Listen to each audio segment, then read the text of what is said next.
이 시각 주요 뉴스입니다.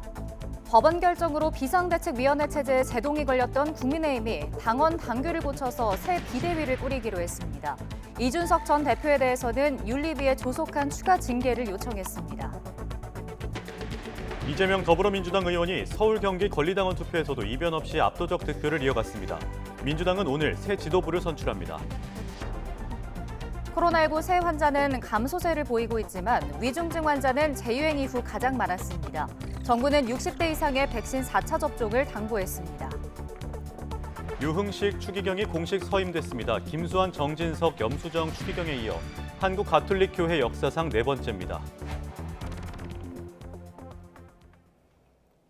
여러분 안녕하십니까? 굿모닝 YTN 1부 시작합니다. 법원 결정으로 비상대책위원회 체제에 제동이 걸렸던 국민의힘이 당원 당규를 고쳐서 새 비대위를 꾸리기로 했습니다. 5시간 넘게 격론이 오간 의원총회에서 나온 결론인데 책임론이 불거진 권성동 원내대표의 거취는 나중에 다시 논의하기로 했습니다. 김경수 기자의 보도입니다. 토요일 밤까지 5시간 넘게 이어진 마라톤 의원총회 끝에 국민의힘이 내놓은 결론은 새 비상대책위원회 구성이었습니다. 주호영 비대위원장의 직무를 정지한 법원 결정으로 인해 현재 비대위 체제를 유지하기는 어렵다고 봤습니다. 초유의 사태로 인한 당헌 당규 입법 미비 상황이 발생함에 따라 이에 대한 당헌 당규를 정비한 후 새로운 비상대책위원회 구성을 결의했습니다. 이미 비대위 전환 과정에서 해산한 최고위원회 체제로 다시 돌아갈 수는 없다는 겁니다. 최고위원회는 해산된 상태거든요. 그래서 거기도 돌아갈 방법도 없는 걸로 그렇게 지금 판단하고 있습니다. 새 비대위가 꾸려지면 거기서도 위원장을 맡으실 수 있는 건가요? 그거는 모르죠. 여기에 비대위 체제를 유지할 경우 이준석 전 대표 측이 추가 가처분 신청을 검토하겠다고 밝힌 것도 고려 대상이 됐습니다. 현재 비대위에 대해서도 이준석 대표가 가처분 신청을 한다라면은 지금 법원의 논리와 똑같은 논리로 아마 가처분 인용될 가능성이 높습니다. 앞서 법원이 이 전 대표의 가처분 신청을 받아들이면서 비대위 요건인 비상 상황의 정의를 지적했던 만큼 새 당원 당규에는 구체적인 비대위 전환 기준이 담길 것으로 보입니다. 이번 의총에서는 공개적으로 권성동 원내대표의 책임론이 제기됐지만 사퇴를 하고 새로 원내대표를 뽑고 새로 원내대표가 당 대표 직무대행을 하고 거기서부터 실마리를 풀어야 한다. 대통령을 위해서라도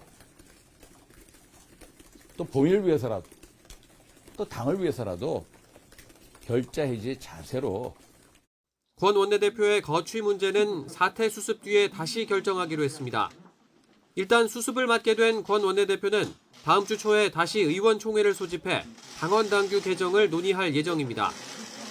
다만 비대위원장이 직무를 볼 수 없을 경우 당장 누가 비대위 회의를 주재할지에 대한 규정도 명확하지 않아 당분간 혼란은 불가피해 보입니다. YTN 김경수입니다. 국민의힘은 또 의원총회를 거쳐 이준석 전 대표가 대통령과 당의 국정 운영을 앞장서 방해하고 있다고 맹비난하며 윤리위에 조속한 추가 징계를 공개 요청했습니다. 이 전 대표 역시 자신을 향한 당의 비판에 강경 대응할 것으로 보이는 만큼 여권 내 갈등은 더 격화할 가능성이 커졌습니다. 이만수 기자의 보도입니다. 국민의힘 의원들은 의원총회 결의문에 이준석 전 대표에 대한 원색적인 비난도 담았습니다. 이번 사태의 근본 책임은 이 전 대표에게 있으며 대통령의 국정 운영과 당 운영을 앞장서 방해하고 있다고 직격한 겁니다. 이준석 전 당대표는 오히려 대통령의 국정 운영과 당 운영을 앞장서서 방해하였음. 이어 개고기, 양두구육, 신군부 등 당원들에게 모멸감을 준 데 대해 강력히 규탄한다며 윤리위에 이 전 대표에 대한 추가 징계도 요청했습니다.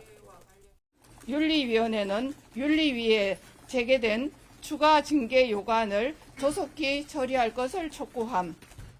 이 전 대표가 윤리위에서 다시 징계를 받으면 당원권 정지 6개월 이상의 중징계가 예상되는 만큼 사실상 당으로 복귀하겠다는 걸 막겠다는 강력한 의지를 표명한 것으로 해석됩니다.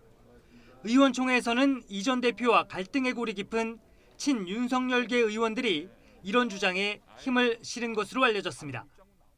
해당 행위 라고 보여지는 발언들, 불사질러 버린다든지 개고기니 양도국이니 하는 이런 막말에 대해서 바람직하지 못하다는 의원들의 공감대가 형성됐다.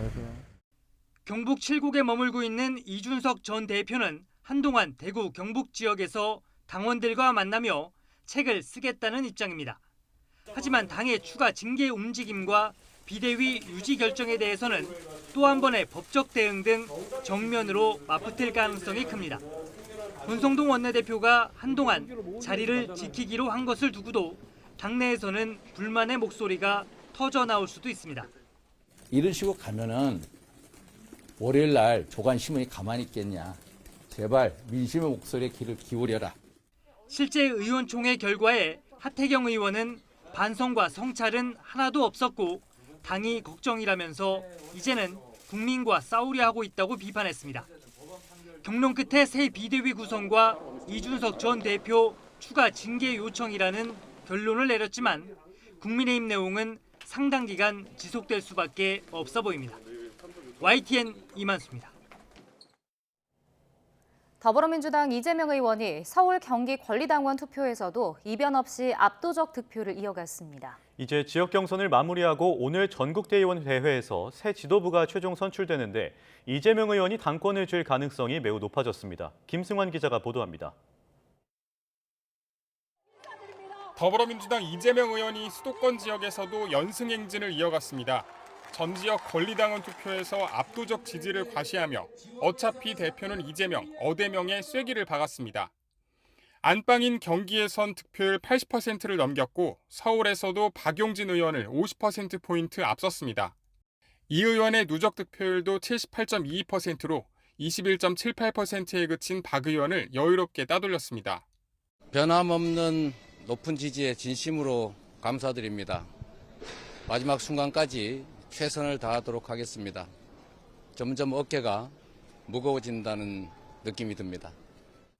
지역구가 있는 서울에서도 큰 성과를 거두지 못한 박용진 의원은 이재명 의원 지지세가 상대적으로 약한 대의원 투표에 희망을 걸고 있습니다. 야구로 치면 9회말 투아웃 상황입니다. 말로 홈런 치고 내려갈 수 있도록 마지막까지 최선을 다하겠습니다. 친 이재명계가 두드러졌던 최고위원 선거에선 양강 구도가 굳어진 가운데 박찬대, 장경태, 서영교 의원까지 순위권을 유지했고 비이재명계 부진은 그대로 이어졌습니다. 지난 6일부터 시작된 지역순회 대장정은 이로써 모두 마무리됐습니다. 비대위 출범 2개월 만에 들어서는 민주당 새 지도부는 권리당원 투표, 대의원 투표, 여론조사 등을 모두 합산해 최종 선출됩니다. YTN 김승환입니다. 파월 미국 연준 의장이 강력한 금리 인상 의지를 밝히면서 다음 달에는 한미 간 금리 역전이 예상됩니다. 이에 따라 환율 불안이 가중되고 세계 각국의 소비 위축으로 무역 적자가 더 심각해질 가능성이 있습니다. 보도에 박홍구 기자입니다. 미국의 중앙은행인 연방준비제도는 지난 6월과 7월 두 번 연속 금리를 0.75%포인트씩 인상해 미국의 기준금리는 2.25에서 2.5%를 유지하고 있습니다. 우리는 한은 금융통화위원회가 지난 25일 기준금리를 인상해 지금 한미금리는 같은 수준입니다. 하지만 이번 잭슨홀 미팅 연설에서 파월 의장이 물가 안정을 위해 금리를 더 높게 유지하겠다고 밝히면서 미국은 또다시 자이언트 스텝을 이어가거나 0.5%포인트 인상하는 빅 스텝을 밟을 가능성이 커졌습니다. 이렇게 되면 연방공개시장위원회 FOMC가 열리는 9월 하순 이후 한미 금리는 다시 역전됩니다. 다음 달에는 한국은행이 금리 결정 회의를 열지 않기 때문에 금리 격차는 10월 중순 이후에나 좁혀질 수 있습니다. 금리 역전으로 달러 쏠림 현상이 커지면 환율 불안이 가중될 우려가 큽니다. 원달러 환율은 지난 23일 1345.5원으로 2009년 4월 이후 13년 만에 최고치를 기록하는 등 연일 불안한 모습을 보이고 있습니다. 미국 금리가 많이 오를 거라고 생각하면은 달러 공급이 잘 안 되는 이런 상황들이 발생할 수가 있어가지고요. 환율 시장 변동성이 더 커질 수 있는 상황이다라고 보시면 될 것 같습니다. 미국의 금리 인상은 주요 교역 대상국인 중국과 미국, 유럽연합의 소비 위축으로 이어져 수출에도 타격을 줄 것으로 보입니다. 올해 무역 수지는 4월부터 7월까지 넉 달 연속 적자를 낸 데 이어 이번 달에도 20일까지 무역 적자가 102억 달러에 달하며 적자 규모가 커지는 추세입니다. 수출 수요가 점차 줄어들 수밖에 없는 부분들은 불가피하다라고 생각을 하고 있고 무역 수지 적자 자체는 일단 수입액이 더 높기 때문에 이제 불가피한 부분들은 있고 사실 무역 수지 적자는 연말까지도 좀 이어질 수 있는 부분들이 있지 않을까. 고환율은 수입 물가를 끌어올려 소비자 물가에도 악영향을 끼치게 됩니다. 따라서 이미 2달 연속 6%대를 기록한 소비자 물가 상승률이 앞으로 더 오를 가능성을 배제할 수 없습니다. 정부는 조만간 소비자 물가 안정과 수출 종합 대책을 발표해 경제 불안감 해소에 주력할 계획입니다. YTN 박홍구입니다. 물가를 잡기 위해 당국이 기준금리를 계속 올리고 있지만 실효성에 대한 의문은 여전합니다. 수입 원자재값 급등이 물가 상승의 주요 원인이기 때문에 금리 인상만으론 한계가 있다는 지적입니다. 박병환 기자의 보도입니다. 사상 처음으로 기준금리를 4번 연속 인상한 한국은행 금융통화위원회. 어느덧 기준금리는 연 2.5%까지 올랐습니다. 금리를 계속 높여 물가 상승을 억제하겠다는 겁니다. 금융통화위원회는 물가 안정을 위한 정책 대응을 지속할 필요가 있다고 판단하여 기준금리를 2.25%에서 2.50%로 25bp 인상하기로 결정한 바를 말씀드린 바 있습니다. 시중에 돈이 많이 풀리면 소비가 늘면서 물가는 오르기 마련입니다. 반대로 금리를 올리면 소비와 대출이 줄어 물가 안정에 도움이 됩니다. 하지만 최근 인플레는 수입 원자재값 급등에서 촉발된 만큼 금리 인상만으로 물가 상승을 잡기엔 역부족이란 반론도 만만치 않습니다. 한은에서 컨트롤할 수가 없어요. 뭐 채소 가격이나 뭐 유가라든가 요즘에 또 LNG 가격이 또 오르거든요. 지금 왜냐면 유럽의 천연가스 가격이 오르기 때문에 이런 부분은 뭐 어떻게 할 방법은 없습니다. 기준금리 인상만으로 추가적인 물가 상승을 제어하는 데는 어려움이 있는 것으로 생각되고요. 현재 한미 금리 역전이 진행되면서 우리 통화 가치가 크게 떨어지고 있어서 추가적인 수입 물가 상승 압력 역시 여전한 것으로 생각됩니다. 이에 따라 수입 물가를 잡기 위한 노력이 필요하지만 이는 지정학적 요인과 국제 정세가 뒷받침돼야 실현될 수 있다는 분석이 나오고 있습니다. YTN 박병환입니다. 미국 인플레이션 감축법으로 우리 전기차가 보조금 대상에서 제외된 가운데 정부는 이번 주 통상 담당 실장을 미국에 파견해 대응에 나섭니다. 인플레법이 미국 중간선거를 공략하기 위한 법안이어서 선거가 끝나야 해법의 실마리를 잡을 수 있을 거란 관측도 나옵니다. 워싱턴에서 권준기 특파원입니다. 바이든 대통령이 인플레이션 감축법에 서명한 펜을 건넨 바로 이 사람. 1년 넘게 법안 통과에 발목을 잡다 막판에 마음을 돌린 조 맨친 상원 의원입니다. 미국 최대 석탄 생산지인 웨스트 버지니아를 지역구로 하는 화석연료 산업 수호자로 전기차에 대한 거부감을 노골적으로 드러내왔습니다. 이번에 전기차 보조금 조항이 복잡해진 것도 맨친 의원의 입김 때문인 것으로 알려졌습니다. And it gives them a credit, a tax credit of up to $7,500 if those vehicles were made in America. 7,500불, 우리 돈 1,000만 원에 달하는 전기차 세제 혜택을 받으려면 북미에서 조립돼야 한다는 게 기본 조건이고 여기에 배터리 광물과 부품도 일정 요건을 충족해야 합니다. 때문에 국내에서 생산해 수출하는 우리 기업 전기차는 애초에 기본 조건을 맞추지 못해 보조금 대상에서 빠집니다. 최근 미국을 방문한 여야 의원단이 미국 행정부에 항의의 뜻을 전달한 것도 이 때문입니다. 천문학적인 규모의 대미 투자 계획을 발표한 직후에 미국에서 이런 조치가 나오니까 뒤통수를 맞은 느낌도 없지 않아 있다. 인플레이션 감축법에 불만인 건 우리만이 아닙니다. 내년부터 순차적으로 적용되는 핵심 광물과 배터리 부품 요건을 적용할 경우 미국산 전기차도 70%가 보조금 대상에서 제외될 거란 분석이 나왔습니다. 중국을 비롯한 해외 의존도가 워낙 높은 부품이기 때문입니다. 이 때문에 미국 내에서조차 시행 세칙을 정하는 과정에서 보완이 필요할 거란 전망이 나옵니다. 잇따라 미국을 찾는 우리 통상 책임자들과 정의선 현대차 회장 등 기업인들도 이 같은 배경에서 돌파구를 찾고 있는 것으로 보입니다. 인플레이션 감축법에 야당인 공화당은 전원 반대표를 던졌고 법은 아직 시행 전입니다. 11월 중간선거에서 여소야대가 될 가능성이 높은 만큼 선거 이후 대책 마련을 위한 움직임이 본격화할 전망입니다. 워싱턴에서 YTN 권준기입니다. 거래 가뭄 현상 속에 서울에선 직전 신고가보다 30% 낮은 가격의 아파트 매매가 이루어지는 사례가 속출하고 있습니다. 급매물만 팔리는 건데 부동산 하락기 진입 신호로 봐야 할지 전문가 사이에서도 의견이 엇갈리고 있습니다. 보도에 최기성 기자입니다.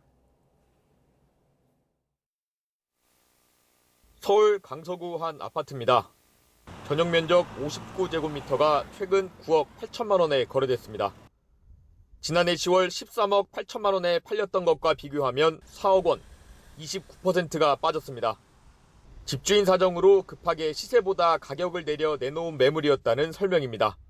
금매물도 안 팔립니다. 완전 금매만 하라 팔린 거고 경치를 10억 갖고 있는 사람한테 그냥 넣어준 거예요.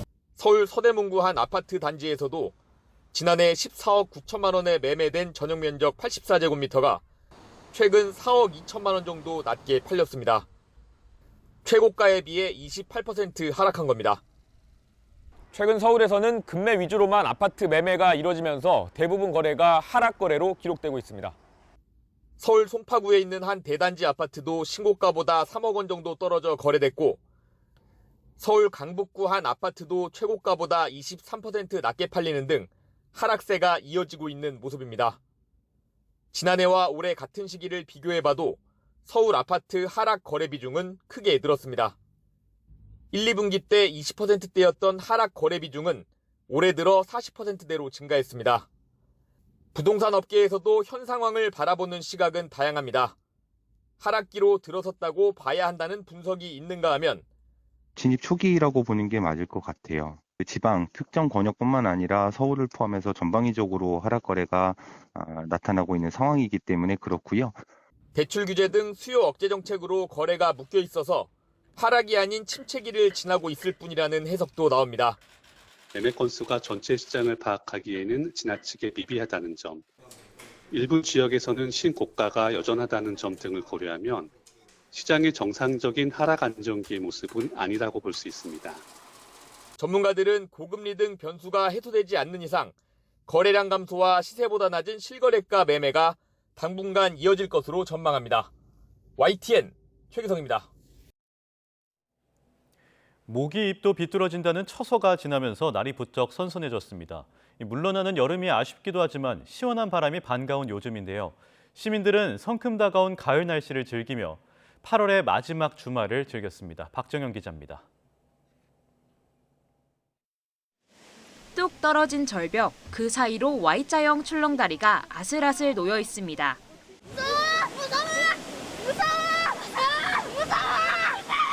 등산객들의 쉼없는 발길에 출렁출렁 이름값 하는 다리.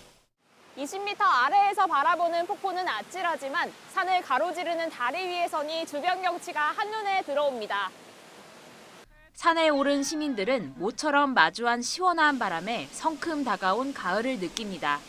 처서도 지나고 날씨도 너무 시원해져서 마침 오늘 출렁다리 개통식이 있다 그래서 나와봤어요. 가을이 됐으니까 단풍도 이제 낙엽도 물이 들 거고 예쁜 산을 더 자주 와서 보게 될 것 같아요. 출발 신호가 나오자 주인과 발맞춰 제법 늠름하게 뛰는 강아지. 이리저리 장애물을 통과하다가 잠깐 헤매기도 하지만 그 모습마저 귀엽습니다.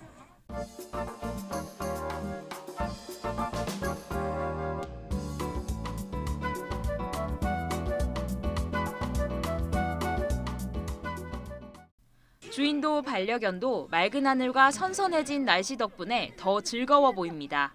오늘 이제 날씨도 좋고 이제 가을이 다가오는 것 같아서 어디를 가든 즐겁겠죠. 예. 공항은 이른 아침부터 늦은 휴가를 떠나는 시민들로 붐볐습니다. 일상에서의 탈출을 기대하는 여행객들의 설렘으로 공항 곳곳엔 종일 활기가 넘쳤습니다. YTN 박정현입니다. 코로나19 신규 환자가 감소세를 보이며 닷새 만에 10만 명 아래로 떨어졌습니다. 위중증 환자는 재유행 이후 가장 많았는데 정부는 고위험군인 60대 이상이 4차 접종을 하면 백신 3차 접종 때보다 사망 위험이 75%나 떨어진다며 백신 접종을 당부했습니다. 신현준 기자의 보도입니다. 코로나19 신규 환자는 95,604명, 닷새 만에 10만 명 아래로 떨어졌습니다. 1주 전과 비교하면 26%, 2주 전보다는 23% 줄며 감소세를 보이고 있습니다. 그러나 피해 규모는 커지고 있습니다. 신규 확진자 수가 2, 3주의 시차를 두고 위중증이나 사망자 수에 영향을 미치기 때문입니다. 위중증 환자는 579명으로 지난달 재유행 시작 이후 가장 많았습니다. 하루 새 숨진 사람은 86명 나왔습니다. 특히 위중증 환자의 87.9%, 사망자의 95.3%가 60대 이상으로 고령층의 피해가 컸습니다. 정기석 국가감염병 위기대응 자문위원장은 추석 연휴 이후 확진자가 증가할 거라면서 고위험군 환자 하루 최대 2만 명 발생에 대비해야 한다고 말했습니다. 한 2만 명 정도를 보려면은 한 500개, 기본으로 한 500개 정도의 의료기관 혹은 더 이상이 준비가 된다면은 환자를 보는 데는 문제가 없다고 생각을 합니다. 방역당국은 고령층의 백신 4차 접종도 강력히 권고했습니다. 60대 이상이 4차 접종을 하면 사망 위험이 미접종자나 2차 접종자보다는 물론 3차 접종자보다도 75%나 줄어든다는 겁니다. 하지만 백신 4차 접종률은 60대 이상이 47.2%, 50대는 16%에 그치고 있습니다. 개량 백신을 확보할 때까지 보호해야 되는 그런 수단으로서 4차 접종이 적어도 한 3개월 정도는 이분들을 보호할 수 있을 거라고 생각을 하거든요. 그래서 그렇다 보니까 이제 이분들에 대한 4차 접종을 지금 독려를 하고 있는 상황이라고 보면 될 것 같습니다. 정부는 오는 31일 오미크론에도 효과가 있는 개량 백신을 포함해 하반기 접종 계획을 발표할 예정입니다. YTN 신현주입니다. 어제 0시부터 밤 9시까지 전국에서 발생한 코로나19 신규 확진자는 모두 82,073명으로 집계됐습니다. 그제 같은 시간대보다 8,965명 적고 일주일 전보다 25,000여 명 줄어들었습니다. 오늘 발표될 신규 확진자 수는 이보다 더 늘겠지만 8만 명대를 유지할 걸로 보입니다. 오미크론 하위 변이에 특화한 최신 백신의 출시가 다음 달부터 본격화할 것으로 보입니다. 제약업체 화이자와 모더나가 미국 내 긴급 사용 승인을 신청했는데 보건당국이 다음 달 초쯤 관련 절차를 마칠 예정입니다. 강태욱 기자의 보도입니다. 올해 1월 남아프리카 공화국에서 처음 발견된 오미크론의 하위 변이인 BA4와 BA5는 불과 수개월 만에 대부분 나라에서 우세종이 됐습니다. 면역 회피와 전파력이 엄청났기 때문입니다. 이들 변이에 특화한 백신 개발도 본격화했습니다. 특히 미국 제약사 모더나가 BA5 등 오미크론 변이에 맞춘 백신을 최초로 개발했습니다. 이어 영국 정부로부터 첫 승인을 얻어냈습니다. Well, I think what's important about this is that the virus itself is mutating. It's a very busy virus. It's been mutating since its inception. And what this vaccine helps to do is it gives us another piece of armory. 특화된 2세대 백신의 양산도 본격화할 것으로 보입니다. 모더나가 출하 준비를 마치고 미국 보건당국에 긴급 사용 승인을 신청했기 때문입니다. 하루 앞서 화이자도 BA4와 BA5 맞춤형 부스터샷의 긴급 사용 승인을 요청했습니다. 미국 질병통제예방센터 CDC는 자문기구 회의를 다음 달 1일부터 이틀간 잡아놨습니다. 절차상 미국 식품의약국 FDA의 승인이 먼저 이뤄지는 만큼 9월 초면 당국의 절차는 마무리될 것으로 보입니다. 두 제약사는 준비가 끝났다며 승인과 함께 출하가 이뤄질 수 있다고 밝혔습니다. 모더나 백신의 접종 대상은 18세 이상 성인이고 화이자는 12세 이상입니다. 이에 따라 다음 달부터 이들 백신의 추가 접종도 본격적으로 이뤄질 수 있을 것으로 보입니다. YTN 강태욱입니다. 유흥식 라자로 한국인 첫 교황청 장관이 한국가톨릭교회 역사상 4번째 추기경으로 공식 서임됐습니다. 유럽 중심의 가톨릭을 탈중앙화해 저변을 넓히려는 교황의 개혁 의지가 반영됐다는 평가입니다. 보도에 김상우 기자입니다. 지난 5월 추기경에 임명된 뒤 석 달 만에 프란치스코 교황 주재로 열린 서임식. 유흥식 나자로 교황청 성직자부 장관은 신임 추기경 20명 가운데 두 번째로 추기경의 상징을 받았습니다. 빨간색 사제 강모, 즉 비레타와 추기경 반지, 그리고 노마성당 한 곳에 명예 부재가 되는 칙서입니다. 한국은 선종환, 김수환, 스테파노와 정진석, 니콜라워 추기경, 2014년에 서임된 현 염수정, 안드레아와 추기경에 이어 8년 만에 다시 추기경을 배출한 것입니다. 한국 가톨릭 240년 역사상 네 번째 추기경입니다. 유 추기경은 1951년 논산에서 태어나 1979년 사제 서품을 받은 뒤 2005년 대전교구 교구장 등을 역임했고 지난해 한국인 첫 교황청 장관으로 임명돼 활동해 왔습니다.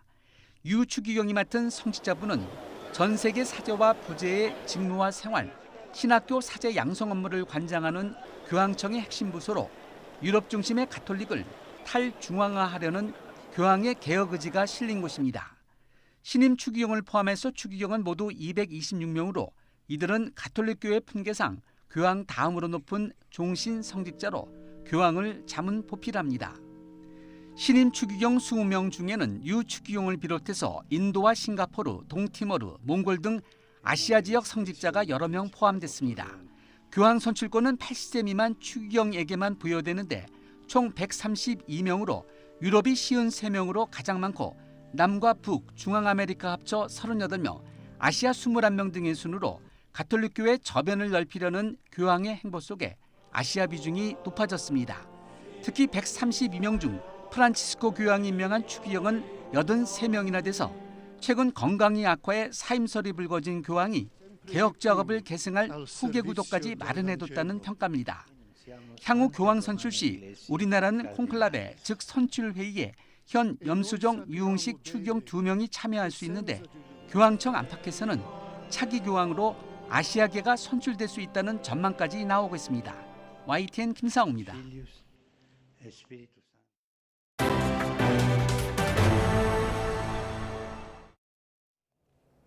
21년 전 대전 국민은행 주차장에서 벌어진 강도 살인 사건 용의자 2명이 구속됐습니다. 이들은 지난 2002년 구속영장이 기각된 당사자와는 다른 인물입니다. 보도에 나연호 기자입니다. 수갑에 포승줄을 찬 남성이 경찰들에게 이끌려 법원 건물을 빠져나옵니다. 21년째 미제 사건으로 남아있는 대전 국민은행 강도 살인 사건 유력 용의자입니다. 혐의 인정하시나요? 네, 범행 인정하시는 겁니까? 지난 2001년 12월 21일 오전 대전 국민은행 준산점 지하주차장에서 총격이 벌어졌습니다. 대기하던 검은 차량에서 복면 쓴 괴한이 나타나 은행원을 권총으로 쏘고 3억 원이 든 돈가방을 들고 달아난 겁니다. 현금 수송 계획을 알고 있었든지 아니면 은행 업무와 조금은 사전에 그런 게 아마 파악이 된 걸로. 총상을 입은 직원은 결국 숨졌고 괴한은 도망쳤지만 20년이 넘도록 잡지 못해 장기 미제가 됐습니다. 이듬해 자신이 범인이라고 주장하는 남성을 비롯해 용의자 3명이 체포됐지만 경찰 고문에 의한 허위 자백이었다고 주장해 풀려났습니다. 전담팀을 꾸려 수사를 이어온 경찰은 사건 당시 현장에 남아있던 DNA 대조를 통해 용의자를 검거한 것으로 알려졌습니다. 하지만 용의자 일부는 혐의를 부인하고 있습니다. 대전경찰청은 다음 달 1일 이번 용의자 검거와 관련한 브리핑을 열 계획입니다. YTN 나연호입니다. 최근 법무부가 제주 4.3 일반재판 피해자도 검찰의 직권 재심 청구 대상에 포함하기로 했습니다. 그동안 재심 청구에 어려움을 겪은 일반재판 피해자와 유족들의 불편함도 덜고 명예회복도 빨라질 것으로 보입니다. 고재영 기자의 보도입니다. 강철훈 씨 부모님은 4.3 수형인 희생자로 70여 년 만인 올해 재심에서 무죄 선고를 받았습니다. 개정된 4.3 특별법에 따라 군사재판 피해자인 어머니는 검찰이 직권으로 재심을 청구해 유족이 청구해야 했던 것보다 수월했습니다. 하지만 일반 재판 피해자였던 아버지의 재심은 여전히 유족들이 직접 청구해야 해 시간과 비용이 많이 드는 등 쉽지 않았습니다. 양자인 강 씨는 재심 청구권마저 없어 대신 고모가 해야 했습니다. 저는 그 사후의 자식이라고 그 재심 청구가 해당이 안 돼서 우리 고모님은 형제지간이니까 고모님이 재심 청구한 결과 이렇게 좋은 일이 있고 비슷한 이유로 1,500여 명에 이르는 일반 재판 피해자 중 56명만 재심에서 무죄 선고를 받았습니다. 군사재판 피해자 2,500여 명 중 250여 명이 지난 2월 첫 직권재심 청구 이후 반년 만에 무죄 선고로 명예를 회복한 것과 비교하면 턱없이 적습니다. 때문에 일반 재판 피해자의 빠른 명예 회복을 위해서라도 직권재심 청구 대상에 포함해야 한다는 의견이 꾸준히 제기됐습니다. 재심 절차가 순조롭게 이루어지지 않고 재심 청구도 이루어지지 않고 있습니다. 그래서 이번 특별재심이 당연히 직권재심을 가야 된다고 봅니다. 이달 초 법무부가 직권재심 청구 대상을 확대하기로 하면서 일반 재판 피해자와 유족들의 어려움이 해결될 수 있게 됐습니다. 일반 재판 피해자에 대한 직권재심 청구를 담당할 제주지검에서도 실무 협의를 위한 회의가 열려 검찰, 4.3 유족, 관계기관 모두 협력하기로 했습니다. 제시해 주시는 소중한 의견을 빠짐없이 경청하여 검찰의 업무 시스템에 반영하고 그 과정에서 상시 업무 연락 체계를 구축하여 소통과 협력을 더욱 강화해 4.3 일반 재판 피해자에 대한 원활한 직권재심 청구를 위해서라도 군사재판 피해자 직권재심 권고 합동수행단처럼 별도 조직이 필요하다는 의견도 나오고 있습니다. YTN 고재영입니다. 코로나19로 역대급 호황을 누리던 제주 지역 골프장 이용객들이 최근 들어 감소세로 돌아섰습니다. 해외 골프가 막혀 반사이익을 누리는 동안 제주 골프장들이 골프 비용을 대폭 인상한 데 대한 반감 때문이라는 지적이 나옵니다. KCTV 제주방송 이종훈 기자가 보도합니다. 코로나19로 예약조차 잡기 어려울 만큼 역대급 호황을 누렸던 제주 지역 골프장들. 하지만 고공행진을 벌이던 이용객 증가세는 올 봄부터 꺾여 지난해와 비교해 뚜렷한 감소세를 보이고 있습니다.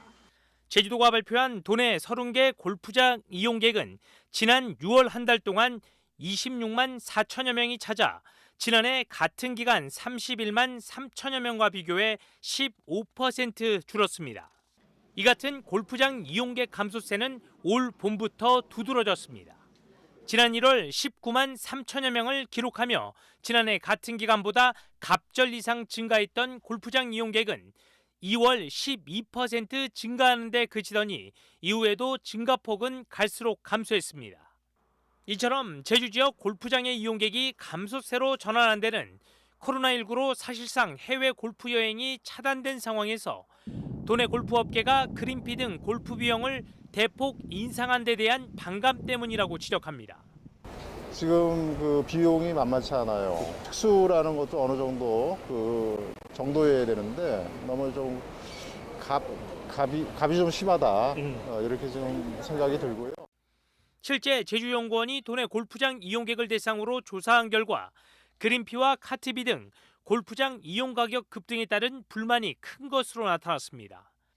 하지만 전문가들은 제주 골프장 호황이 끝났다고 판단하기에는 이르다는 분석이 우세합니다. 지난 2년 동안 골프 이용객들이 폭증하면서 그에 따른 기저효과로 올해 감소폭이 두드러질 뿐 제주 골프장의 인기는 여전하다는 겁니다. 하지만 거리두기 해제로 해외 골프 여행이 쉬워지면 제주 골프장 이용객 감소세는 더욱 가파르게 나타날 수 있다고 지적합니다. 특히 코로나 특수에 기대 급등시킨 골프 비용을 서둘러 정상화하지 않을 경우 제주 골프장의 경쟁력은 떨어질 수밖에 없다고 강조합니다. 비용적인 측면을 보면은 저희들이 이제 조사한 바에 따르면은 수도권 지역 그리고 이제 강원 지역 다음으로 저희들이 비싼 걸로 나타났거든요. 강원 지역 같은 경우는 수도권 지역으로 치부합니다 이제는. 그래서 이제 수도권 지역을 빼면은 제주 지역이 제일 높은 걸로 나타났어요. 결국 제주 골프장 이용객 감소를 우려할 상황은 아니지만 제주 골프업계가 적정 요금 조정 등 상생 방안을 마련하지 않는 한 지난 2년 동안 누렸던 호황을 지속하기는 쉽지 않을 것이란 지적입니다. KCTV 뉴스 이정훈입니다. 카페에서 일회용 컵 사용을 줄이자는 환경 캠페인이 시작됐습니다. 다회용 컵 무인 반납기가 서울 시내 800여 곳에 확대 설치되는 등 이용 편의성도 크게 개선될 전망입니다. 보도에 최명신 기자입니다. 지난 수요일 서울광장에서 열린 제로카페 무료 시음 행사. 환경부와 서울시 국내 대형 커피업체 7곳이 올해 안에 일회용컵 1,000만 개를 줄이자는 목표로 한자리에 모였습니다. 보증금 1,000원을 내고 다용컵을 받은 뒤 원하는 브랜드의 음료를 무료로 마실 수 있어 시민들의 호응이 뜨거웠습니다. 무료로 이용할 수 있어서 너무 좋았고요. 환경에도 이바지할 수 있다는 생각에도 좀 뿌듯한 마음이 들었습니다. 다 마신 컵은 무인 반납기가 설치된 카페라면 어느 곳이든 현금이나 포인트로 환불 가능합니다. 꼭 산 데서 반납하지 않고 여러 군데서 반납을 할 수 있어서 동참하기에 더 쉬운 것 같습니다. 서울시는 지난해 11월부터 지난 2월까지 시청 인근 19개 매장에서 다용컵 사용 시범 사업을 추진해 일회용컵 32만 5천 개 사용을 줄였습니다. 이 기간 다용컵 반납률은 80%에 달합니다.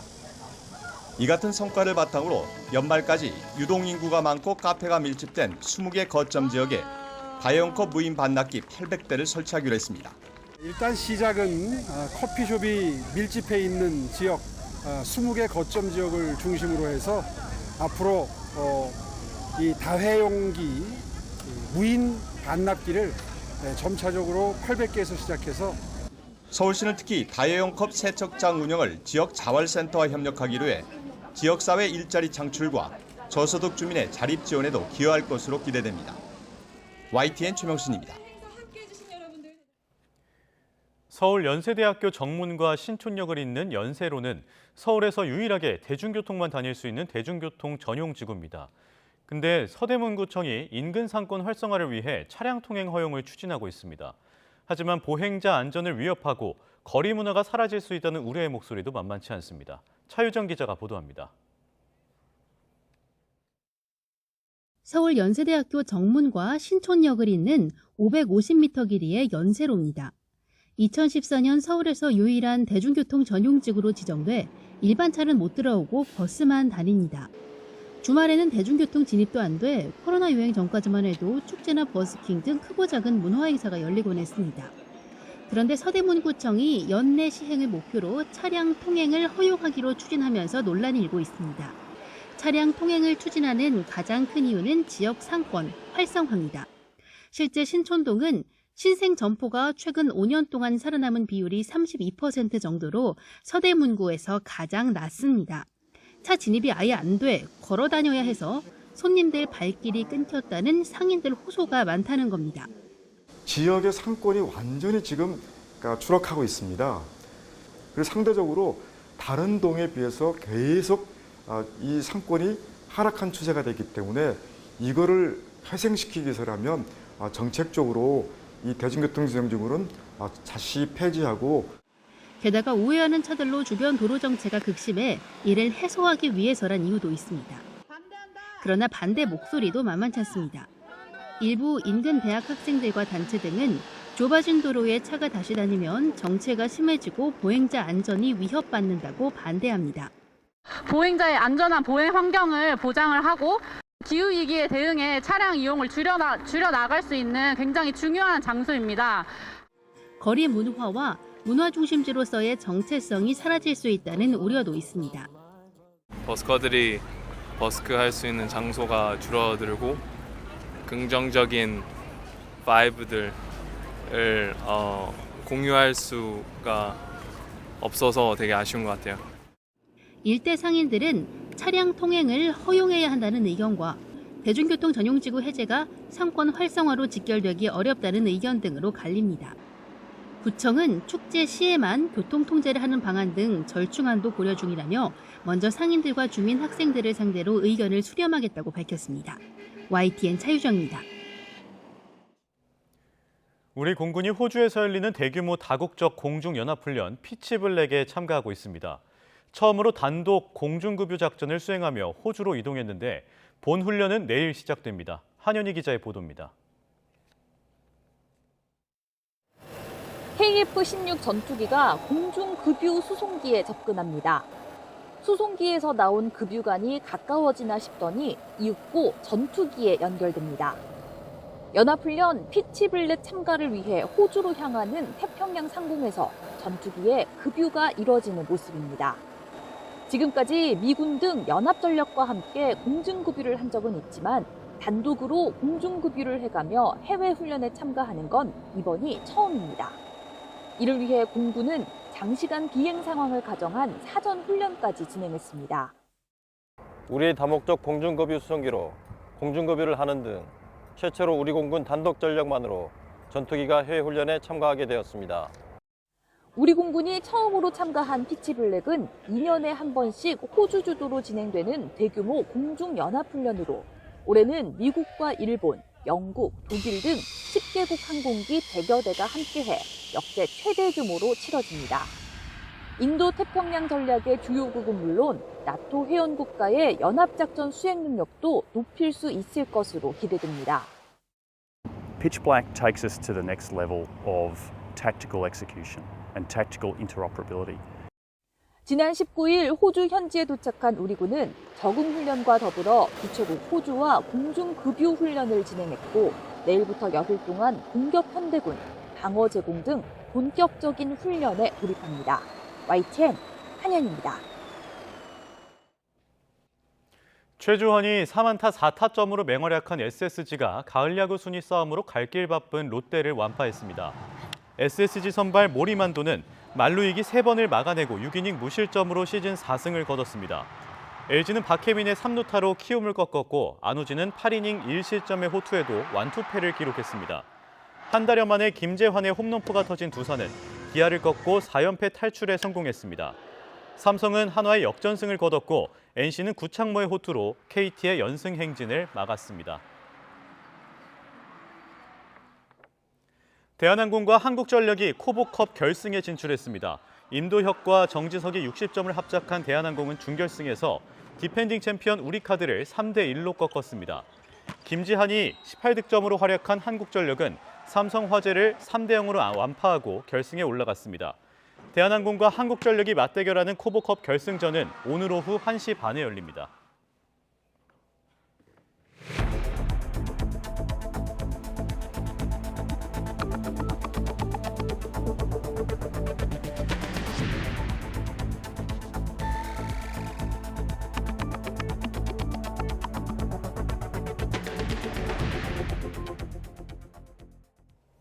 네, 굿모닝 YTN 1부 이어갑니다. 국민의힘이 당원 당규를 고쳐 새 비상대책위원회를 꾸리고 이준석 전 대표에 대한 추가 징계를 촉구하기로 결론냈습니다.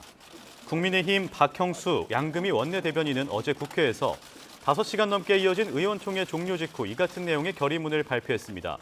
결의문에는 주호영 비대위원장 직무정지 가처분에 대한 이의 신청과 항고 등 절차를 밟고 미비한 당원 당규를 고친 뒤 새로운 비상대책위원회를 구성하기로 결의하는 내용이 담겼습니다. 또 이른바 양두구육과 신군부 발언 등으로 당원에게 모멸감을 준 이준석 전 대표의 언행을 규탄하며 당 윤리위원회에 추가 징계를 촉구하는 내용도 담겼습니다. 더불어민주당 당대표 선출을 위한 서울 경기 지역 경선에서도 이재명 의원이 80% 안팎의 득표율로 대세론을 이어갔습니다. 이재명 의원은 서울에서 75.61%, 경기에서 80.21%로 각각 24.39%, 19.79%에 그친 박용진 의원을 크게 앞질렀습니다. 재외국민 투표에서도 이 의원이 80.28%로 19.72%인 박 의원을 압도했습니다. 누적 득표율로 보면 이 의원은 78.22%, 박 의원은 21.78%입니다. 8명 가운데 5명을 뽑는 최고위원 선거에서도 누적 득표율에서 정청래, 고민정 의원 양강구도가 그대로 이어졌고 순위권엔 박찬대, 장경태, 서영교 의원까지 고의원을 빼고 모두 친이재명계가 포진했습니다. 더불어민주당은 오늘 전국 대의원 투표와 2차 여론조사 등을 더해 차기 지도부를 최종 선출합니다. 한국인으로는 4번째로 추기경에 임명된 유흥식 라자로 교황청 성직자부 장관의 추기경 서임식이 바티칸 성베드로 대성전에서 열렸습니다. 유흥식 추기경은 신임 추기경 20명 가운데 2번째로 프란치스코 교황으로부터 추기경의 상징인 빨간색 사제 강모, 비레타와 추기경 반지, 로마 성당 한 곳의 명예 부제가 되는 칙서를 받았습니다. 한국인 추기경은 선종한 김수환 스테파노와 정진석 니콜라우 추기경, 그리고 현 염수정 안드레아 추기경에 이어 유 추기경이 4번째입니다. 추기경은 가톨릭교회 최고의 성직자로 종신직이며 교황 선출권을 갖는데 이번 서임식으로 전 세계 추기경은 모두 226명으로 늘어났습니다. 21년 전 대전의 국민은행 주차장에서 은행 직원 1명을 권총으로 살해하고 현금 3억 원을 빼앗아 달아난 용의자 2명이 구속됐습니다. 대전지방법원은 살인 강도 등 혐의로 붙잡힌 A씨 등 2명에 대해 도망 우려와 증거인멸 가능성이 있다며 구속영장을 발부했습니다. A씨 등은 2001년 12월 21일 오전 10시쯤 대전 서구 국민은행 둔산점 지하주차장에서 은행 출납과장 김모 씨에게 실탄을 쏜 뒤 현금 3억 원을 훔쳐 달아난 혐의를 받고 있습니다. 당시 크게 다친 김 씨는 병원으로 옮겨졌지만 숨졌습니다. 전담팀을 꾸려 수사를 이어온 경찰은 이 사건 당시 현장에 남아있던 DNA 대조를 통해 21년 만에 용의자를 검거한 것으로 알려졌습니다. 어제 오후 3시 반쯤 충북 제천시 백운면에 있는 도로를 달리던 승용차가 도로 5m 아래로 떨어졌습니다. 이 사고로 운전자 48살 A씨와 13살 아들이 밖으로 튕겨나와 차량 아래 깔려 숨졌습니다. 경찰과 소방당국은 정확한 사고 경위를 조사하고 있습니다. 생활고 끝에 극단적 선택을 한 수원 세 모녀의 안타까운 사연에 정치권이 입을 모아 대책 마련을 강조했습니다. 8년 전 송파 세 모녀 사건과 판박이 같은 비극이 되풀이된 건데 이번에야말로 복지 사각지대 해소를 위한 근본 대책이 나올 수 있을지 주목됩니다. 보도에 김태민 기자입니다. 수원 세 모녀의 안타까운 사연이 전해지면서 빈소에는 정치권의 추모 발걸음이 이어졌습니다. 조문을 마친 뒤에는 하나같이 입을 모아 재발 방지 대책을 강조했습니다. 복지정책 전문가들 또 일선 현장에서 직접 복지를 담당하시는 분들 그런 분들 의견을 많이 들어서 좀 더 촘촘하게 사각지대가 없도록 만들도록 하겠습니다. 제가 비통하고 참담하다는 얘기한다는 게 무슨 의미가 있겠습니까? 부끄러워서 글을 내렸습니다. 도청이나 공공부문에서 이 문제 다 해결 못할 겁니다. 그렇지만 할 수 있는 최선을 다하겠습니다. 복지 사각지대를 없애겠다는 정치권의 똑같은 약속은 이미 8년 전에도 있었습니다. 지난 2014년 이번 비극과 판박이었던 송파 세모녀 사건이 계기였습니다. 복지 예산이 벌써 100조를 넘어가는 시대에 왜 이런 일이 일어나느냐. 다시 한번 모든 것을 점검해서 화려한 불빛 속에서 감추어진 우리 사회의 그늘지고 외진 사각지대를 꼭 찾아가야겠습니다. 같은 해 연말 송파 세모녀법이 국회 문턱을 넘으면서 기초생활수급자 기준은 넓어졌고 중증 장애인의 부양 의무 기준은 완화됐습니다. 하지만 수원 세모녀의 경우 실거주지를 파악하지 못해 도움의 손길이 닿지 못했다는 사실이 알려지면서 법 개정 필요성이 제기됐습니다. 국민의힘은 즉시 사회보장급여법 개정안을 발의해 실거주지와 등록 주소가 다른 경우에도 사회보장급여 신청과 수급이 가능하도록 하겠다고 밝혔습니다. 어느 지역에서든 기초생활을 할 수 있도록 본인이 신청을 하면 그 지원의 제도를 받을 수 있도록 이 법부터 바꾸도록 할 거고요. 더불어민주당 역시 매우 안타까운 사건인 만큼 당 차원에서 대안 마련을 위한 정책 방향을 고민 중이라고 밝혔습니다. 지역사회에서 의료와 그리고 돌봄과 복지가 연계될 수 있는 지역사회의 그런 체계가 구축될 수 있는 시스템을 만드는 걸 저희 당에서도 앞으로 꼼꼼하게 검토하면서 개선안을 만들겠다는 말씀드립니다. 후반기 국회 들어 한치의 양보 없이 정쟁을 이어온 여야가 사회적 약자 보호를 위한 대책 마련에는 모처럼 힘을 합칠 수 있을지 주목되고 있습니다. YTN 김태민입니다. 최근 이동통신 3사가 앞다퉈 5G 중간요금제를 출시했습니다. 통신비 부담을 줄이는 데 동참해달라는 정부의 요구에 응한 건데 정작 가격표를 보니 소비자들을 위한 선택지가 많이 늘어나지 않았다는 볼멘 소리도 나옵니다. 윤혜리 기자가 보도합니다. 기존 통신 3사의 5G 요금제입니다. 월 5만 5천 원에 데이터 10기가를 쓰거나 월 7만 원에 데이터 100기가를 쓰는 선택지 2개뿐입니다. 데이터를 10기가 이상 사용하고 싶으면 울며 겨자 먹기로 더 비싼 요금제를 선택할 수밖에 없었습니다. 그런데 최근 새로운 가격표가 등장했습니다. SK텔레콤은 월 5만 9천 원에 24기가를 제공하는 중간 요금제를 출시했습니다. KT는 월 6만 1천 원에 30기가를, LG U+는 같은 가격에 1기가 더 늘려 31기가를 제공하는 요금제를 신설했습니다. 윤석열 정부의 대선 공약이었던 가계 통신비 완화 노력에 통신사들이 일제히 호응한 겁니다. 이제는 국민의 필수제인 통신 서비스의 접근권 제고 및 선택권 확대를 위해 이용자 수에 맞는 5G 요금제가 출시될 수 있도록 적극적으로 노력해야 할 시점이라고 생각합니다. 소비자들의 반응은 엇갈립니다.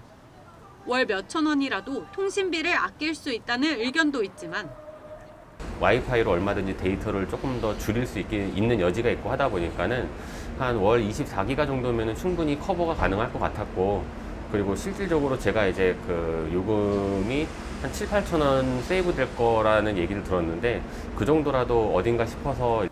정작 30기가 이상 데이터를 사용하는 소비자들에게는 큰 혜택이 없다는 볼멘 소리도 나옵니다. 좀 가성비가 떨어진다는 생각이 들어서 저는 바꾸지 않을 것 같습니다. 가격 차이가 14,000원인데 제공되는 기가수가 약 120기가 정도 차이가 나다 보니까. 하지만 통신사들도 이유는 있습니다. 5G 이용자들의 데이터 사용량을 조사해보니 평균적으로 26에서 27기가를 가장 많이 사용하고 있다는 겁니다. 시민단체들은 소비자들의 선택권을 보장하기 위해 더욱 다양한 구간대 요금제 신설이 필요하다고 지적했습니다. 24기가에서 30기가 그 정도 이제 사용하시는 분들 정도는 이번 중간 요금제에서 이제 선택하실 수 있는 선택지가 늘었지만 그 이상의 고객들 뭐 50기가라든지 60기가 정도 쓰시는 분들은 또 선택지가 여전히 없고. 5G가 상용된 지 3년이 지났지만 여전히 요금제 선택폭은 제한적인 상황. 정부는 소비자 선택권 보장과 통신비 절감을 위해 통신사들과 5G 요금 세분화를 지속적으로 협의해 나가겠다는 계획입니다. YTN 윤혜리입니다. 정부가 얼마 전 초등학교와 중학교의 정보 교과 시간을 늘리고 코딩 교육을 필수하겠다고 발표했는데요. 하지만 구체적인 실행 계획이나 부작용에 대한 대비가 부족해 교육 현장에 혼란만 가져올 수 있다는 지적이 나오고 있습니다. 어떤 문제점이 있는지 신현준 기자가 짚어봤습니다. 정부는 2025년부터 학교에서 컴퓨터 프로그래밍, 즉 코딩 교육을 필수화하고 초중학교의 정보 교과 수업 시간을 2배로 늘리겠다고 발표했습니다. 초등학교에서는 놀이체험식으로 코딩을 접하게 하고 중학교에서는 실생활 문제 해결에 활용하는 수준까지, 고등학교에선 직업과 연계, 알고리즘까지 설계할 수 있도록 코딩을 가르치겠다는 겁니다. 다양한 분야에서의 융복합적 문제에 대한 문제 해결 절차를 컴퓨터가 이해할 수 있도록 표현하는 능력, 실제적으로 교과 교육 내에서 이러한 활동들이 이루어질 수 있도록 내재화하는 과정이라고. 문제는 교원 확보입니다. 현재 정보교사가 1명 이상 배치된 중학교는 전체의 47.6%에 불과합니다. 나머지는 정보교사 1명이 2에서 5개의 학교를 순회하거나 기간제 교사가 가르치고 있습니다. 1년에 배출되는 정보교사가 500명 수준인 점을 감안할 때 정보 수업을 2배로 늘린다면 턱없이 부족할 수밖에 없는 실정입니다. 코딩 교육 필수화가 자칫 사교육 과열을 부를 것이란 우려도 있습니다. 조희연 서울시 교육감도 학생들에게 컴퓨터 사고력을 갖게 하는 것은 중요하지만 부작용에 대한 보완 대책이 필요하다고 지적했습니다. 치열한 입시 경쟁 상황에서 이제 보통 필수화라고 했을 때 가져올 수 있는 부작용들이 이제 상당히 많이 있지 않습니까? 사교육 조장이라든지. 이에 대해 교육부는 질 높은 디지털 교육으로 사교육과 차별화되는 학교 교육의 혁신 모델을 만들겠다고 설명 자료를 내놨습니다. 하지만 교육 현장에서는 국정과제인 100만 디지털 인재 양성에 맞춰 급조된 정책 아니냐는 비판의 목소리가 나오고 있습니다. YTN 신현준입니다. 개고기 문제는 우리 사회의 해묵은 논란거리죠. 오랜 세월 첨예한 논쟁이 이어져 왔지만 지금도 여전히 많은 개들이 잔혹한 최후를 맞고 있다고 합니다. 무엇이 문제인지 박정현 기자가 직접 현장에 다녀왔습니다. 어느 시골 마을, 차량이 좁은 길을 따라 들어갑니다. 차량이 도착한 곳엔 개 주인으로 보이는 남녀와 흰 개 한 마리가 있습니다.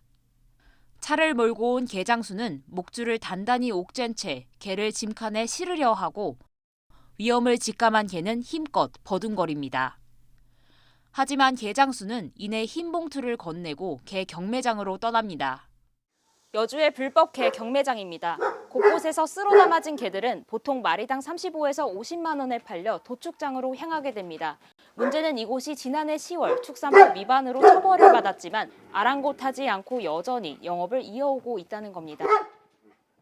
현장에서 만난 경매장 관계자들은 불법 행위란 걸 부인조차 하지 않았습니다. 처벌받은 적 있는 건 아시는 거죠? 예, 차단하고 인주에서 왔습니다.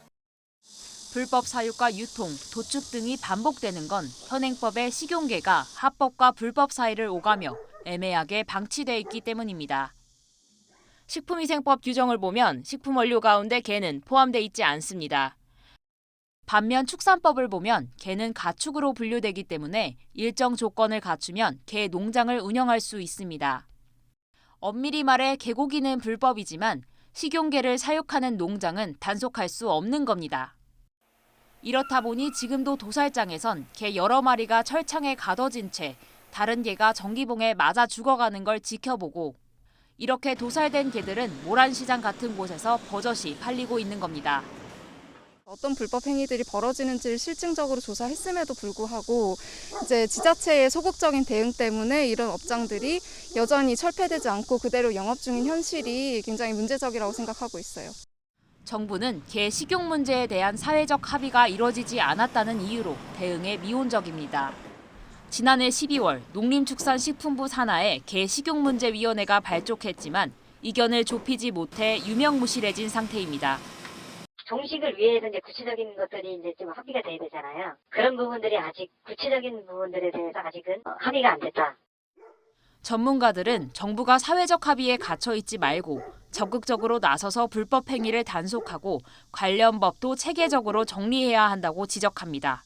현행법상의 문제가 되는 것들을 지자체, 수사기관, 경찰 같은 곳이 좀 더 적극적으로 나설 필요가 있다라는 것이고 법 체계를 좀 일률적으로 바꾸는 일관되게 개정을 하는 작업이 필요하다라는 것이죠. 오랜 세월 이어져 온 개 식용 논란. 사회적 합의가 필요하단 말만 되풀이하기보단 구체적 대책이 필요하다는 목소리가 커지고 있습니다. YTN 박정현입니다. 윤석열 정부는 문재인 정부와 달리 2016년 시행된 북한 인권법 이행을 위해 적극 나서는 등 북한 주민의 인권 개선에 공을 들이고 있습니다. 전문가들은 북한이 여성이나 아동, 장애인 권리 등에선 상대적으로 협조적인 자세를 취하고 있다며 이런 분야부터 접근하는 전략이 필요하다고 조언합니다. 홍주혜 기자입니다. 북한 인권 현안을 다루는 부처 간 협의체 북한인권정책협의회가 새 정부에서 처음으로 개최됐습니다.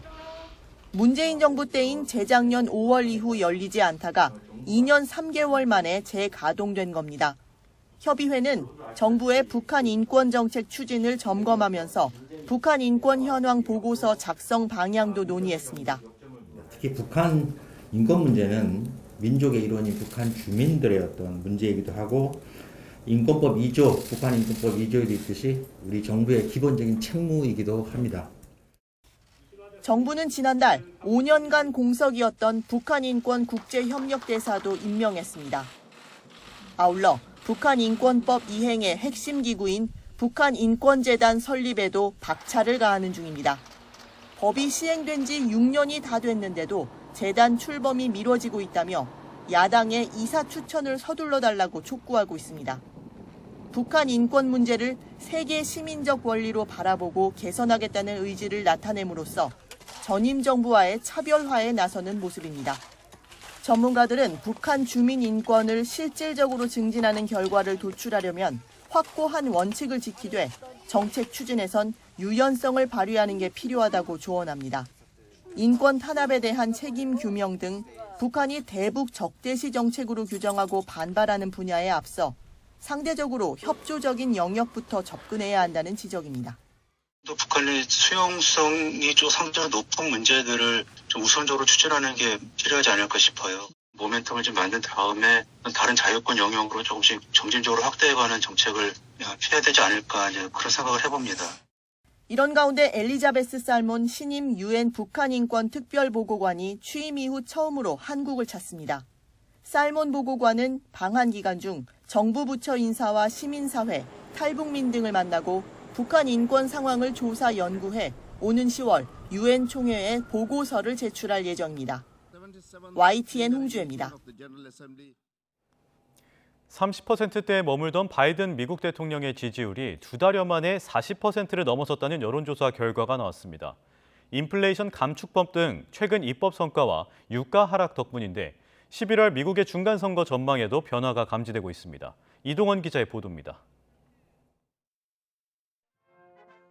로이터 통신이 8월 넷째 주 실시한 여론조사에서 조 바이든 미국 대통령에 대한 지지율이 41%로 나타났습니다.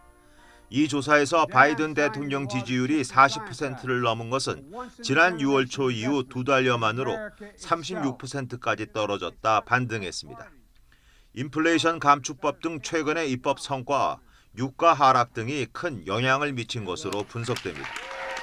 민주당 지지층에선 지난 조사 때보다 10%포인트 가까이 늘어난 78%가 바이든 대통령의 국정 수행을 긍정적으로 평가했고 공화당 지지층에서는 긍정평가가 12%에 그쳤습니다.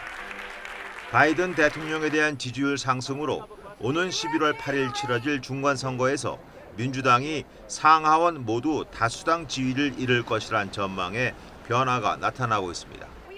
하원에선 여전히 공화당의 우세가 전망됩니다. Now his numbers are improving, but not at the level they should. He should be way over 50% at this point going into a midterm election. The more danger he's in from a poll perspective, the lower the probabilities are that his party will hold on to the House of Representatives. 하지만 상원은 박빙의 승부가 예상됩니다. 미치 매코넬 공화당 상원 원내대표는 상원 선거는 50대 50이라며 어느 쪽이 이기든 근소하게 이길 것 같다고 말했습니다. 이 같은 판도 변화로 중간 선거 전 대선 재출마를 선언할 것으로 보였던 트럼프 전 대통령이 중간 선거 이후로 발표 시점을 늦추는 방안을 검토하고 있는 것으로 전해졌습니다. 바이든 대통령은 각주를 돌며 적극적인 정책 홍보에 나서 중간 선거 전까지 지지율을 최대한 끌어올릴 계획입니다. YTN 이동원입니다. 범죄도시2, 한산 등 1편에 이은 후속 영화들이 좋은 성적을 거두고 있는 데 이어 온라인 동영상 서비스 OTT도 시즌2 제작에 주력하고 있습니다. 검증된 재미로 구독자들의 이탈을 막고 새로운 시청자를 확보하겠다는 전략인데요. 과제도 만만치 않습니다. 보도에 홍상희 기자입니다.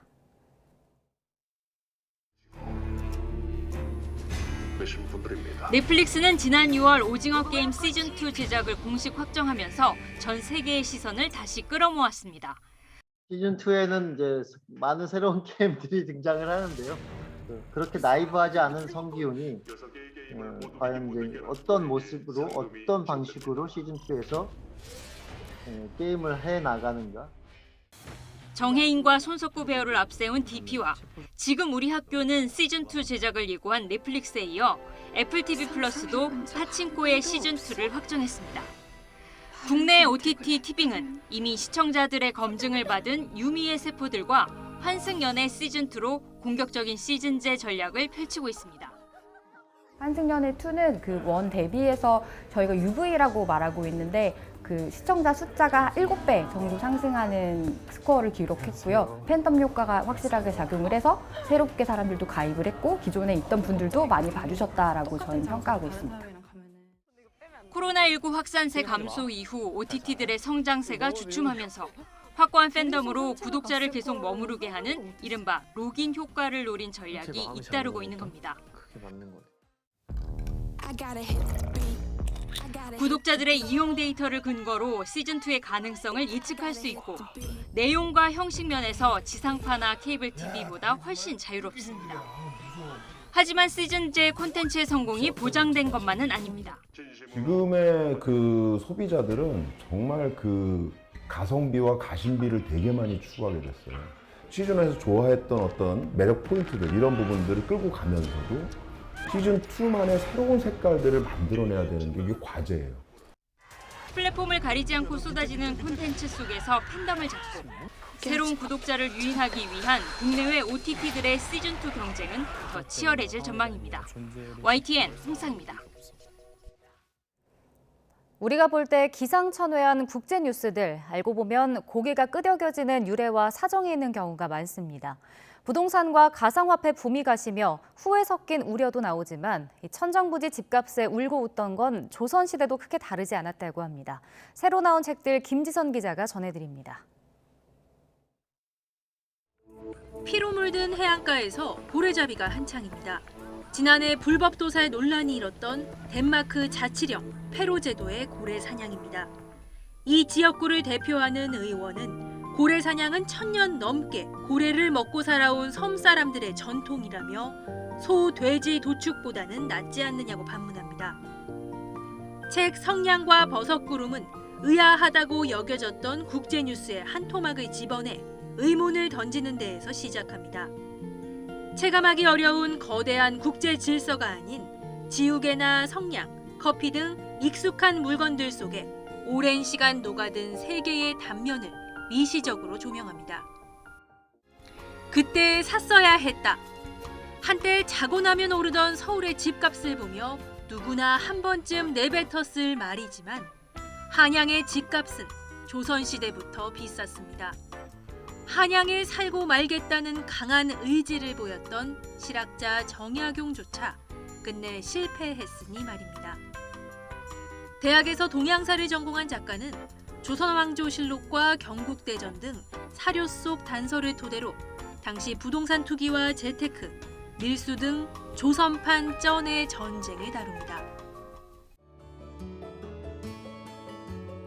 양육과 관련해 쏟아지는 수많은 조언은 서로 충돌하며 부모들을 혼란스럽게 합니다.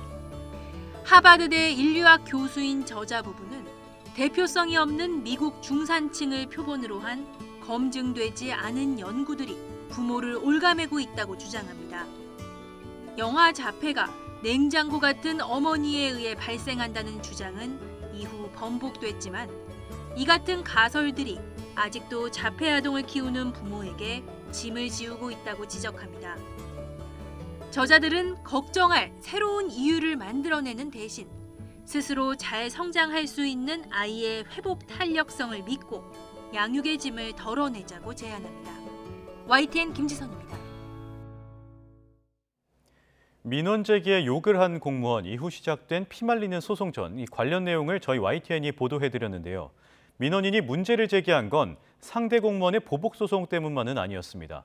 재판부의 이상한 판결문 때문이었는데요. 홍성욱 기자가 취재했습니다. 야, 까불지 마. 이 진짜? 지금 저한테 욕하셨습니까? 녹음해. 왜 욕을 하십니까? 민원 제기에 욕설로 응대한 공무원. 주민 A씨가 민형사상 고소했고 공무원 B씨도 협박과 모욕을 당했다며 맞고소했습니다. 학교 배정과 관련한 간담회에서 민원인 A씨가 공무원을 협박하고 비하하는 발언을 했다는 겁니다. 하지만 재판 증거로 제출한 녹취록을 보면 협박 발언은 없었고 비하 발언 역시 A씨가 아닌 다른 입주민이 한 것으로 확인됐습니다. 어렵게 민원너 봐야 그냥 담당 주무관은 컨트롤 보이하고 있다. 교육청은 신경 안 쓴다. 이런 소문은. 재판은 민원인 A씨가 승소했습니다. 그런데 판결문 내용이 이상합니다. 분명 다른 주민이 한 말인데 재판부는 증인들의 증언에 따라 A씨가 그런 취지의 발언을 한 사실이 인정된다고 판단했습니다. 하지만 재판에 나온 증인 2명도 각각 듣지 못했다, 누가 했는지 잘 모르겠다고 진술했습니다. 해당 법원의 이유를 물었지만 담당 판사는 현재 휴직 상태이며 사실 기록은 해당 재판부의 권한이라 열람할 수 없어 확인 불가하다고 답했습니다. 모욕에 해당하지 않는다며 재판부가 민원인 A씨의 손을 들어줬지만 A씨는 자신이 하지도 않은 말을 한 것으로 결론이 난 겁니다. 승소한 재판에 대해 항소할 수 없는 A씨. 상대도 항소하지 않으면서 더 이상의 문제 제기도 물 건너간 상황. A씨는 공무원 비하 발언을 한 악성 민원인으로 남게 됐다며 여전히 억울함을 호소하고 있습니다. 판결문에는 제가 모욕을 했다고 작성을 했어요.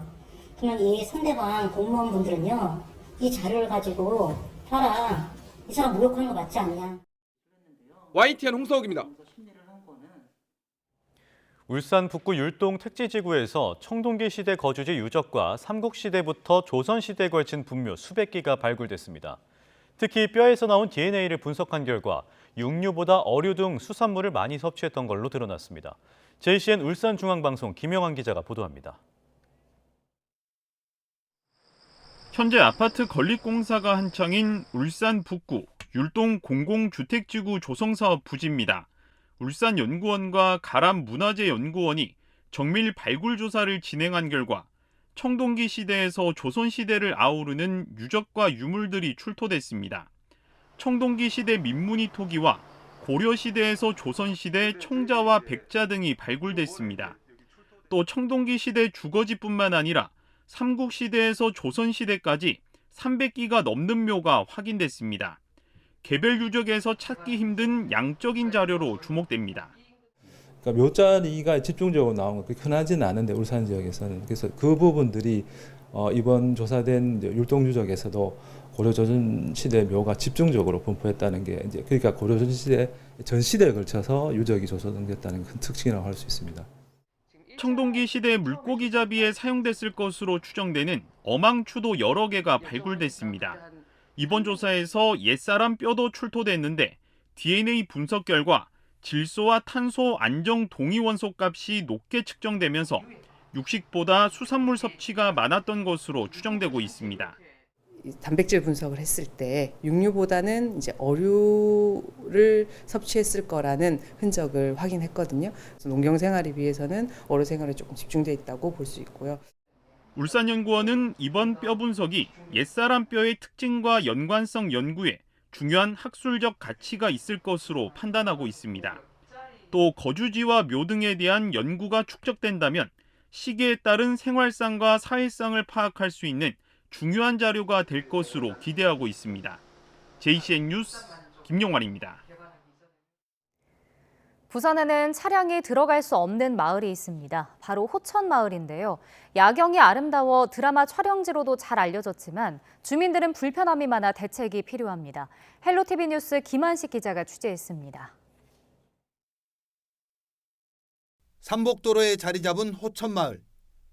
가파른 경사면을 따라 주택들이 밀집해 있고 줄을 그은 듯 기다란 계단이 마을을 가로지릅니다. 남들이 보기에는 계단이지만 주민들에게는 외부와 연결된 유일한 길입니다. 전체 280여 계단, 한 곳의 경사는 무려 40도에 가깝습니다. 보기만 해도 한숨부터 나옵니다. 500여 세대가 사는 마을 주민 대부분은 70대 이상 어르신입니다. 남한 사람들 못 다닙니다. 아시다시피 여기 보면은 전에 저기서 한 사람 넘어져가지고 병원에 가져가고 이랬거든요. 바로 내렸다 보면은 바로 급경사가 되다 보니까 엄청 힘듭니다, 진짜. 호천마을은 야경 명소로 알려져 있지만 주민들은 계단마을 혹은 섬마을이라고 부릅니다. 위로는 2차선 도로가 지나고 아래는 호계천에 막혀 있어 마을 내로 차량 진입이 불가능하기 때문입니다. 차량 진입이 가능한 도로는 마을 밖에서 끊겼고 폭 2m도 되지 않는 다리만 연결된 상황. 주민들은 항상 불안을 달고 삽니다. 가장 불편하고 어려운 게 길이거든요. 지금 주민들이 가장 불안해하는 거는 그 위급 환자가 발생했을 때나 또 화재가 발생했을 때 긴급 차량이 들어오는 게 바로 안 되다 보니까 유일한 해법은 다리를 건설하는 건데 반대편도 주거 밀집 지역이라 쉽지만은 않습니다. 이 때문에 공영 주차장을 활용하는 방안이 제시되고 있습니다. 호계천 위로 6m 도로를 건설해서 회전교차를 해주면은 동구와 진구가 경계 없이 차가 왕래가 되고 주민들의 생활권도 좀 편리해질 거라고 생각합니다. 하지만 다리를 건설해야 하는 위치가 지자체 간 경계에 있고 공용 주차장 역시 동구청 소유인 만큼 사전 협의가 필요한 상황. 이 때문에 관련 예산 확보와 행정 절차 진행에 부산시의 적극적인 지원과 개입이 필요해 보입니다. 헬로티비 뉴스 김한식입니다. 요즘 농촌 들녘이 황금빛으로 익어가고 있습니다. 전남을 대표하는 유기농쌀 백세미가 이른 추석에 맞춰 본격적인 햅쌀 공급에 나섰습니다. 보도에 오선열 기자입니다. 기록적인 더위를 견뎌낸 들녘이 조금씩 누렇게 물들어갑니다. 어느덧 벼는 고개를 숙이고 추수를 기다립니다. 올해 가을 거지를 앞두고 농민과 농협이 한자리에 모였습니다. 농민들의 가장 큰 걱정은 쌀값입니다. 원자재 오르고 쌀값은 내려가고 여기에 대해서 좀 대책이 있는지 궁금합니다. 지도 또 지원 부분을 강구와 강화를 하겠습니다. 곡성 석곡농협이 길러 배급하는 품종은 친환경 유기농 쌀 100세미. 다행히 수확한 쌀은 농협이 수매와 판매를 책임지고 있어서 농민들은 걱정을 한시름 덜었습니다. 곡성은 친환경 농법으로 지은 벼입니다. 그래서 가격이 좀 셀지는 몰라도 그거 이상으로 효과가 있으니까 재고 쌀도 팔기 위해서 진짜 열심히 홍보도 하시고 그러시는데 이른 추석에 맞춰 본격적인 햅쌀 공급도 시작됐습니다. 농민들이 정성 들여 재배한 쌀을 포장하는 손길이 분주합니다. 고품질 쌀로 시장을 선점하고 농가 소득 증대에 도움이 되고 있습니다. 고품질 쌀을 생산을 해야지 좀 승부가 나지 않냐. 그래서 국민들 1인당 쌀 소비량을 늘리려고 하면은 고품질 쌀과 쌀 가공식품을 많이 개발을 해야 된다. 저는 그렇게 생각을 하고 있습니다. 우리 농업을 살리는 길을 많이 심사숙고해 주시기를. 지난해 백세미 매출액은 43억 원. 단일 품종으로 최고 매출을 기록한 백세미가 먹기 쉬운 컵 누룽지로도 출시되면서 올해는 50억 원 달성도 기대됩니다. YTN 오선열입니다. 필리핀 해역을 운항 중이던 여객선에서 불이 나 80여 명이 구조되고 2명이 실종됐습니다. APTN은 그제 수도 마닐라 부근 바탕가스항 근처를 지나던 MV 아시아 필리핀 여객선에서 화재가 발생했다고 보도했습니다. 사고 직후 해안 경비대 구조대가 급파돼 80여 명을 구조했지만 2명은 아직 찾지 못하고 있습니다. 전날 승객 민도로 섬 칼라파낭을 출발한 이 여객선 탑승객 명단에는 승객 49명과 승선원 38명이 탄 것으로 기재됐습니다.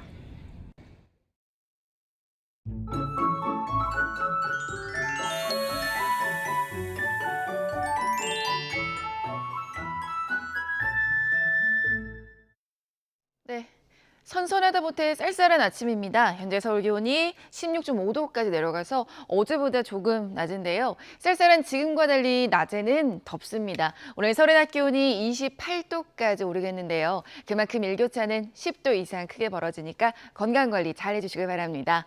오늘 전국에 맑다가 오후부터 차차 흐려지겠고요. 낮 동안에는 자외선이 강할 것으로 보입니다. 현재 기온 살펴봅니다. 춘천이 14.4도, 청주가 16.5도, 부산은 19.7도고요. 낮 기온 살펴보면 서울과 청주, 대전이 28도, 광주도 28도, 부산 27도로 예상됩니다. 월요일인 내일 중부를 중심으로 비가 오겠고 화요일과 수요일에는 전국적으로 비 예보 들어있습니다. 날씨였습니다. 이상으로 굿모닝 YTN 1부를 마칩니다. 잠시 후 2부가 이어집니다. 시청해주신 여러분 고맙습니다.